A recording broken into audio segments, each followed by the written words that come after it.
રાજકોટ મહાનગરપાલિકાએ રાજ્ય સરકાર પાસે પાણીની માંગ કરેલી છે. જે માંગ આગોતરી માંગ કરેલી છે કે પાણીનું જે કાપ મૂકવાનું થાય તો આપણે અગાઉથી પાણી મંગાવેલું હોય તો કાપ મૂકવાની જરૂર ન પડે, કેમ કે પાણી છે એ રોજિંદા જીવન જરૂરિયાતનું એક સાધન છે. દરેક સજીવને અને ઉદ્યોગોની અંદર પણ પાણીનો એટલો જ વપરાશ થતો હોય તો રાજ્ય સરકાર દ્વારા 500 MCFT પાણીની માંગ કરેલી છે, જે ટૂંક સમયની અંદર આપણને પાણી મળી જશે. ખાસ કરીને ઉનાળાની અંદર ને આમ જોઈએ તો વરસાદ પણ આ મે મહિનાની અંદર થોડોક જૂન મહિનાની અંદર ચોમાસું બેસવાની જગ્યાએ મે મહિનાની અંદર ચોમાસાની આપણને સિઝનની અસર જોવા મળી છે. ઉનાળાની અંદર પાણીની ઘટ ન પડે તેના માટે થઈને સરકારે અગાઉ પાણી આપેલું હતું.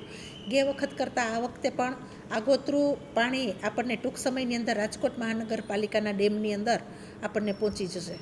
આમ બહુ નજીવો વધારો બહુ એવો થયો નથી, પણ શિયાળામાં સ્વાભાવિક છે કે ઠંડીની ઋતુ હોય અને એ ઋતુમાં પાણીનો વપરાશ ઓછો હોય, પણ ઉનાળામાં પાણીનો વપરાશ જ્યારે ઝાઝો હોય ત્યારે 2 થી 3% ઉનાળાની અંદર શિયાળાની ઋતુ કરતાં ઉનાળાની ઋતુમાં 2 થી 3% વધારો થયો છે.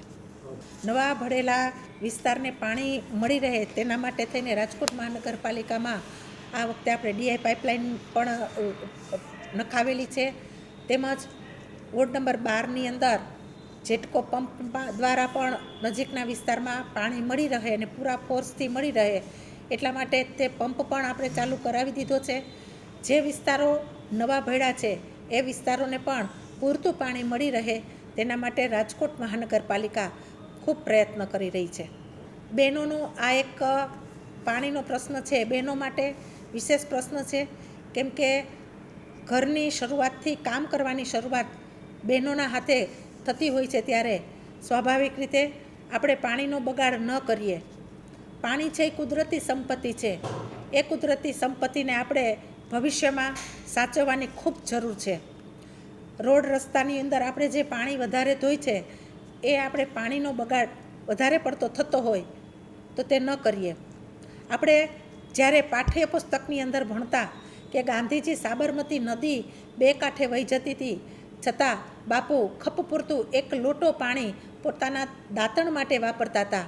જ્યારે બાપુને પૂછવામાં આવ્યું કે બાપુ પાણીનો લોભ શા માટે કરો છો, ત્યારે ગાંધી બાપુએ એટલું જ કીધેલું કે સાબરમતી ભલે 2 કાંઠે વહી જતી હોય, એ નદી મારા એક માટે નથી, બધા પ્રજાને માટે પાણીની જરૂરિયાત વિશેષથી વધારે ન વાપરવું જોઈએ. રાજકોટ મહાનગરપાલિકા દ્વારા સોસાયટીની અંદર અને ઘરની અંદર બોર રિચાર્જ પણ કરી આપવામાં આવે છે, તો એમાં પણ સોસાયટી અને લોકો પોતે જાગૃત થાય અને ચોમાસાની અંદર બોર પોતાના રિચાર્જ કરે કે જેથી કરીને પાણીનો પ્રશ્ન છે એ ભવિષ્યની અંદર થોડોક દૂર થાય. અત્યારે આમ જોઈએ તો કોઈ ઘર એવું નહીં હોય કે જેની ઘરે બોર ન હોય. એટલે આ બોર ઘરે ઘરે બોર છે, એટલે સ્વાભાવિક રીતે છે કે ધરતીના પેટાળની અંદર જે પાણીની સરવાણી સતત વહેતી રહેતી હોય એ પાણીની સરવાણી અત્યારે ખૂબ ઊંડો બોર કરવા છતાં પણ પાણી નીકળતું નથી. ત્યારે જો ભવિષ્યને આપણે ઉજળું બનાવવું હોય, પાણી માટે આપણે કાયમી જરૂરિયાતનું આ એક સાધન છે પાણી, તો એના માટે થઈને આપણા ઘરની અંદર જે બોર છે એ બોરને આપણે રિચાર્જ કરીએ. રાજકોટ મહાનગરપાલિકાની અંદર આપણને આ સુવિધા છે.